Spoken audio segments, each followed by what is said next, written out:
किसी खाकी से मत बरखाक अपने जिंदगानी को, जवानी कर फिदा उस पर जिसने दी जवानी। तो তোমার মাটির জীবনকে কোন মাটির তলে বিলীন করো না, অর্থাৎ তুমিও মাটির সৃষ্টি, একজন মেয়ে সেও মাটির সৃষ্টি। তোমার এই মাটির জীবনকে কোন মাটির তলে বিলীন করো না। তোমার জীবন যৌবন যদি বিলাতে হয় তাহলে ওই সত্তার জন্য বিলাও যেই সত্তা তোমার এই জীবনকে সৃষ্টি করেছেন। قال رسول الله صلى الله تعالى عليه وسلم إن الله لا يعجب من الشاب ليس له صبوة। রাসূল করিম সাল্লাল্লাহু আলাইহি ওয়াসাল্লাম বলেন, আল্লাহ তাআলা ওই যুবকের প্রতি বিস্ময়বোধ করে। আল্লাহর বিস্ময়বোধ এটা মানুষের মতো না, এটা আলাদা সিস্টেম। আল্লাহটা আল্লাহর সাথেই মানায়, এটা মানুষের সাথে হয় না। ইন্নাল্লাহা লা ইয়া'জাবু মিনাশ শাব্বি লাইসা লাহু সাবওয়াতুন। আল্লাহ তাআলা ওই যুবকের প্রতি বিস্ময়বোধ করে যেই যুবকের কোন ধরনের চাহিদা নাই, অর্থাৎ হারাম কোন চাহিদা ওই যুবকের মাঝে নাই। কারণ যৌবনকাল এটা মানুষকে বিভিন্ন ভাবে প্রেরণা দেয়, বিভিন্ন ধরনের কাজ করার প্রতি উৎসাহিত করে, বিভিন্ন ভাবে তাকে ধাক্কা দেয়। কিন্তু তারপরেও যেই যুবক কষ্ট করে নিজেকে এই নানা ধরনের কুমন্ত্রণা থেকে, প্রলোভন থেকে হেফাজত করে, আল্লাহ তাআলা এই কষ্ট দেখে যে যুবক কিভাবে এটা করলো এই ব্যাপারে আল্লাহ তাআলা আশ্চর্য বোধ করেন। এই কারণেই আল্লাহ তাআলা যুবকদের চরিত্রের হেফাজতের কথা কোরআনের বিভিন্ন জায়গায় বলেছেন।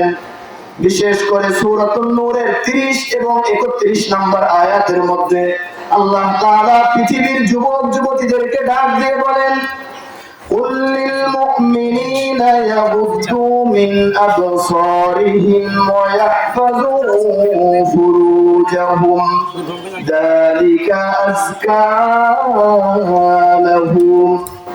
আল্লাহ তাআলা রাসূলকে ডাক দিয়ে বলেন, হে রাসূল আপনি আপনার মুমিনদেরকে, যুবকদেরকে বলে দেন, হে যুবকেরা, হে মুমিনেরা, তোমরা নিজেদের দৃষ্টিকে অবনত রাখো। যুবককাল, যৌবনকাল তোমার মন চাবে সুন্দরী নারী দেখার জন্য, তোমার মন চাবে সুন্দর বাড়ি গাড়ির দিকে নজর দেওয়ার জন্য, তোমার মন চাবে ক্ষমতার দিকে নজর দেওয়ার জন্য, তোমার মন চাবে টাকা পয়সা গাড়ি বাড়ির দিকে নজর দেওয়ার জন্য। কিন্তু তুমি তোমার নজরকে হেফাজত করো। قل للمؤمنين يغضوا من أبصارهم ويحفظوا فروجهم। তুমি তোমার চোখকে হেফাজত করো এবং নিজের লজ্জাস্থানকে যাবতীয় হারাম কাজ থেকে তুমি হেফাজত করো। শুরুতেই কিন্তু আমি বলে নিছি যে এই যৌবনকালের চাহিদা, ভালোবাসা, প্রেম এগুলো যুবকদেরই থাকে, বুড়াদের কম থাকে। এই জন্য যে হাদিসগুলো বলা হবে এই হাদিসগুলোর প্রথম মুখাতাব, অর্থাৎ প্রথম যাদেরকে সম্বোধন করা হচ্ছে তারা সবাই হলো যুবক। এই আয়াতের মধ্যেও মুফাসসিরিনে একরাম প্রথমেই যুবকদের কথা লেখেন।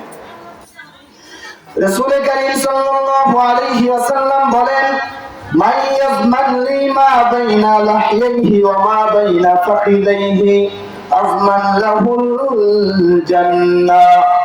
যেই বান্দা দুইটা জিম্মাদারি আমি রাসূলকে দিবে, আমি রাসূল তার জান্নাতের গ্যারান্টি দিয়ে দিলাম। একটা কাজ হলো নিজের মুখকে হেফাজত করবে। যুবক মানুষ যখন কোন বুড়া মানুষ বা যে কোনো একজন মুরব্বী একটা কথা বলে তার মুখ মানায় না, মুখে মুখে তর্ক করে, রাসূল বলেন এগুলো হেফাজত করতে হবে। নিজের মুখ দিয়ে মিথ্যা কথা বলা যাবে না, নিজের মুখ দিয়ে গীবত করা যাবে না এবং নিজের লজ্জাস্থানকে হেফাজত করতে হবে। আল্লাহ তাআলা এই আয়াতের মধ্যে লজ্জাস্থানের হেফাজত করার কথা বলেন। মুমিনদেরকে, বিশেষত যুবকদেরকে আল্লাহ তাআলা বলেন, ইয়াগুযু মিন আবসারিহিম ওয়া ইয়াহফাযু ফুরুজাহুম। তোমরা নিজেদের লজ্জাস্থানকে হেফাজত করো, দৃষ্টি অবনত রাখো। যালিকা আযকা লাহুম। এটাই তোমাদের জন্য সবচেয়ে উত্তম, তোমাদের নিজেদের জীবন রক্ষা করার জন্য এটা সবচেয়ে উত্তম মাধ্যম। এরপরে আল্লাহ তাআলা সমাজের যুবতীদেরকে, মহিলাদেরকে ডাক দিয়ে আল্লাহ আরো বলতেছেন, وَقُلْ لِلْمُؤْمِنَاتِ يَغْضُضْنَ مِنْ أَبْصَارِهِنَّ وَيَحْفَظْنَ فُرُوجَهُنَّ। হে নবী, আপনি আপনার উম্মতের মেয়েদেরকে বলে দেন, মহিলাদেরকে বলে দেন, তারাও যেন নিজেদের দৃষ্টি অবনত রাখে। একজন ছেলে যেমন মেয়েদেরকে দেখতে পারবে না, ঠিক একজন মেয়েও চাহিদা প্রবৃত্তি মেটানোর জন্য সুন্দর যুবককে দেখতে পারবে না। এটা আল্লাহ তাআলা আয়াতের মধ্যে বলে দিচ্ছেন। হে সমাজের মেয়েরা, সমাজের মহিলারা, তোমরাও নিজেদের দৃষ্টিকে অবনত রাখো, তোমরাও নিজেদের লজ্জাস্থানকে হেফাজত রাখো। আয়াতের পরের অংশের মধ্যে আছে যে তোমরা নিজেদের উন্নাকে, নিজেদের কাপড়কে সুন্দরভাবে নিজেদের বুকের উপর রাখো। বর্তমান সমাজের মেয়েরা কি উন্না পড়ে? বর্তমান সমাজের মেয়েরা উন্না পড়ে না, তারা নিজেদেরকে সৌন্দর্য দেখানোর জন্য ব্যস্ত থাকে। অথচ আল্লাহ তাআলা এই আয়াতের মধ্যেই বলে দিচ্ছেন, দৃষ্টি অবনত রাখো, লজ্জাস্থানের হেফাজত করো। নিজের চরিত্র রক্ষার জন্য সরাসরি আল্লাহ তাআলা এখানে খিমার, উন্নার কথা বলে দিচ্ছেন, কাপড়ের কথা বলে দিচ্ছেন। নিজের কাপড়কে সুন্দরভাবে দিয়ে নিজের দেহকে ঢেকে রাখো। কোন সৌন্দর্য তোমার স্বামী ছাড়া কোনো মানুষকে দেখায়ও না। এটা কে নির্দেশ করছে? আল্লাহ তাআলা সূরাতুন নূরের ৩১ নম্বর আয়াতের মধ্যে আল্লাহ এগুলো বলতেছেন। এই কারণে একজন যুবক যুবতী তাদের চরিত্র হেফাজতের ক্ষেত্রে সবচেয়ে বেশি ভূমিকা রাখে হলো নিজের চোখের হেফাজত। রাসূল কারীম সাল্লাল্লাহু আলাইহি ওয়াসাল্লাম বলেন, জিনাল আইনি আন-নজরু, একজন মানুষের নজর এটাও জিনা করে, একজন মানুষের দৃষ্টি এটাও জিনা করে। দৃষ্টি কিভাবে জিনা করে? দৃষ্টি দিয়ে খারাপ জিনিস দেখে, খারাপ মেয়েদেরকে দেখে, সেই দৃষ্টির মাধ্যমে জিনা হয়ে যায়।